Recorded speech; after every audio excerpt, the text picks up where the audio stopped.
साथियों नमस्कार। स्वागत है आप सभी का मेरे YouTube चैनल में। साथियों आज के इस वीडियो में हम विभिन्न प्रतियोगी परीक्षाओं के लिए महत्वपूर्ण जानकारी साझा करेंगे, जिसमें आज के दिन की महत्वपूर्ण ऐतिहासिक घटनाएं, कुछ राजनीति से जुड़े हुए मुद्दे और करंट अफेयर्स से संबंधित महत्वपूर्ण जानकारी शेयर करेंगे। वीडियो को अधिक से अधिक तैयारी करने वाले छात्रों के पास तक शेयर करें, जिससे कि वो आगामी परीक्षाओं के लिए इसका उपयोग कर सकें। तो सबसे पहले हम करंट अफेयर्स के साथ साथ आज की 17 जनवरी से संबंधित कुछ महत्वपूर्ण ऐतिहासिक घटनाएं हैं, उन पर चर्चा करेंगे, जिसे आप अपने स्टेट वाइज या जो राष्ट्रीय न्यूज़ है उसके हिसाब से भी हम कैटेगराइज कर सकते हैं महत्वपूर्ण घटनाओं को। जैसे सबसे पहले 1915 19वीं सेंचुरी से लेके आज तक की जो मेन घटनाएं हैं उनको हम इसमें लेते हैं। तो 1915 में रूस ने बुकोविना और पश्चिमी यूक्रेन पर कब्ज़ा किया। इसके बाद दूसरी जो महत्वपूर्ण घटना है 1917 अमेरिका ने 2.5 करोड़ डॉलर में वर्जिन आइलैंड्स को डेनमार्क से ख़रीदा। तो ये एक अंतर्राष्ट्रीय न्यूज़ है।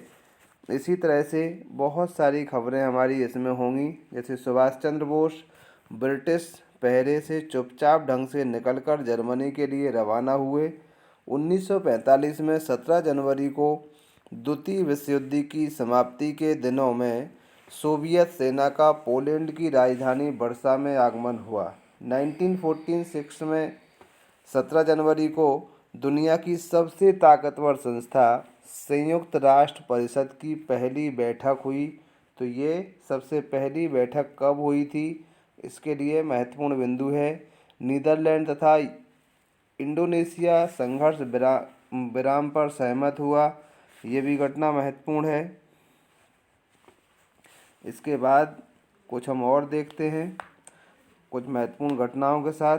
भारतीय क्रिकेटर अजहरुद्दीन ने इंग्लैंड के खिलाफ दूसरे टेस्ट में शतक जमाया था 1985 में।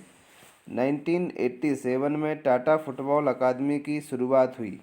ये भी एक जीके के हिसाब से इम्पोर्टेंट क्वेश्चन है कि टाटा फुटबॉल अकादमी की शुरुआत कब हुई। तो 1987 में 17 जनवरी को हुई थी। इसके बाद हम देखते हैं 2013 में इराक सिलसिलेवार बम धमाकों में 33 लोग मारे गए थे। 2009 में भारतीय ओलंपिक संघ के महासचिव रणधीर सिंह ने अपने पद से इस्तीफा दिया। तो इस तरह से ये हमारी कुछ महत्वपूर्ण खबरें हैं, जिन्हें आप पढ़ के जो भी आपको उचित लगती हैं उन्हें हम अपने एग्ज़ाम के हिसाब से लिख सकते हैं। इसके बाद कुछ करंट अफेयर्स की जानकारी 17 जनवरी से संबंधित है।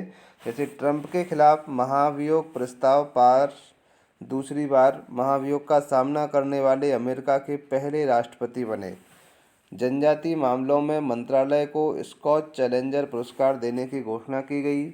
अमेरिका के निर्वाचित राष्ट्रपति जो बाइडेन ने 1 खरब 90 अरब डॉलर के कोरोना राहत पैकेज की घोषणा की। तो ये सबसे बड़ा पैकेज है अमेरिका के लिए। आईआरटी इंदौर ने तापमान को नियंत्रण रखने वैक्सीन परिवहन के लिए आत्मनिर्भर वैक्सीन कैरियर बॉक्स विकसित किया। गुजरात सरकार जामनगर में अंतर्राष्ट्रीय स्तर का खेल संग्रहालय खोलेगी।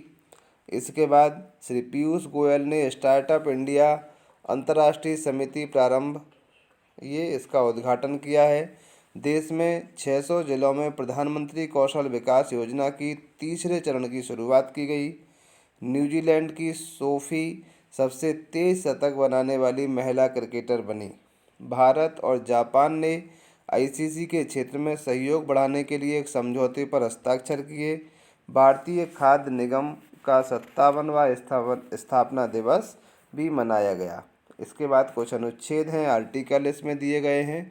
जैसे केंद्र शासित प्रदेशों का प्रशासन एक अनुच्छेद 239 के तहत चलाया जाता है। केंद्र शासित प्रदेशों के लिए नियम बनाने का राष्ट्रपति का अधिकार, ये अनुच्छेद 240 केंद्र शासित प्रदेश के लिए उच्च न्यायालय अनुच्छेद 241।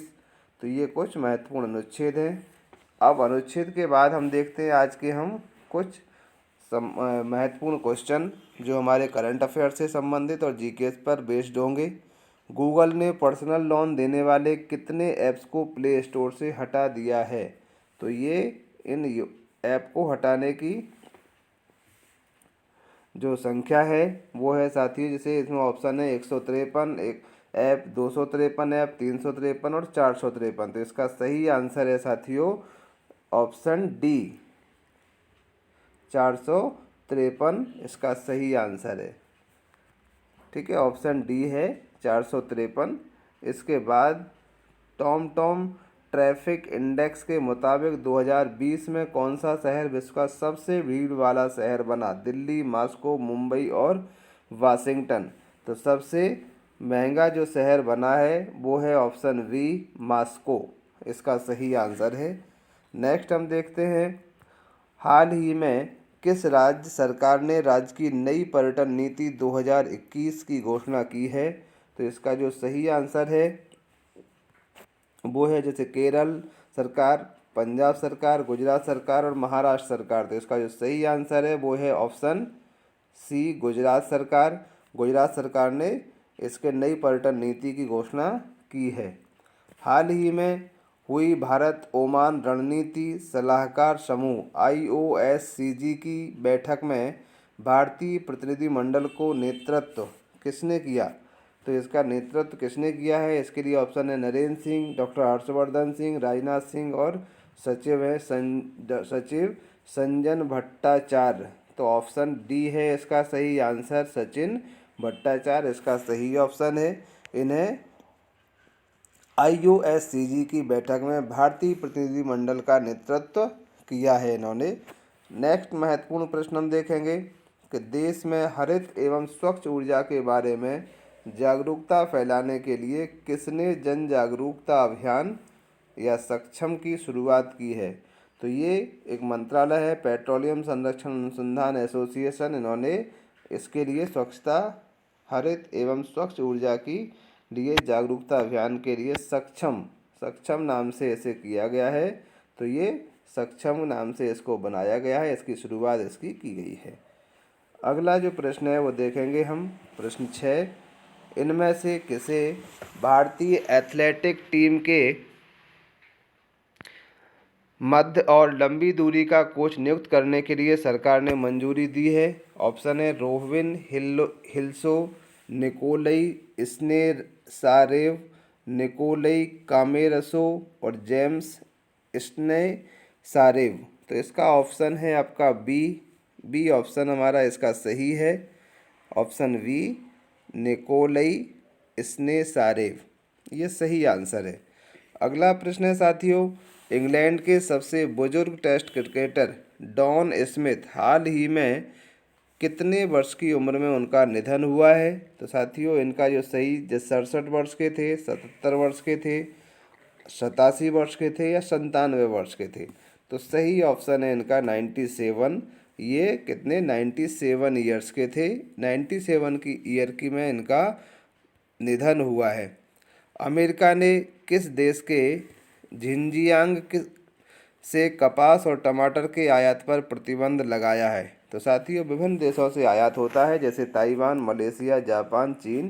तो इनमें से जो चीन है ऑप्शन सी पर, इस चीन पर प्रतिबंध लगा दिया है अमेरिका ने कि यहाँ से कोई आयात नहीं होगा। अगला प्रश्न देखते हैं इसी में महत्वपूर्ण इसी कड़ी में, मतलब किस राज्य और हिसार के बीच भारत की पहली एयर टैक्सी सेवा शुरू की गई?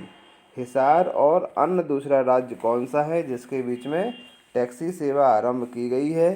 गुजरात, चंडीगढ़, हैदराबाद और चेन्नई। तो साथियों इसका सही आंसर है बी, चंडीगढ़ और हिसार के बीच सबसे पहली एयर टैक्सी सेवा की शुरुआत की गई है। अगला प्रश्न हम देखेंगे, कंपनी ने महिला उद्यमिता मंच के सुधार हेतु national institute for transforming India के साथ किसके साथ में भागीदारी की है? तो इसमें 4 ऑप्शन है, अमेज़ॉन, मिंत्रा, फ्लिपकार्ट और क्राफ्ट्सविला। तो इसका सही ऑप्शन है ऑप्शन सी क्राफ्ट्सविला, इसके साथ में फ्लिपकार्ट। ऑप्शन सी फ्लिपकार्ट, इसके बीच में इन्होंने सहभागिता की ट्रांसफॉर्मिंग इंडिया की।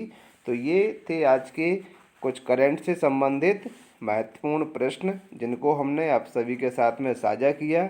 इसी तरह के वीडियो देखने के लिए चैनल को सब्सक्राइब करें, लाइक करें और दोस्तों को शेयर करें। धन्यवाद।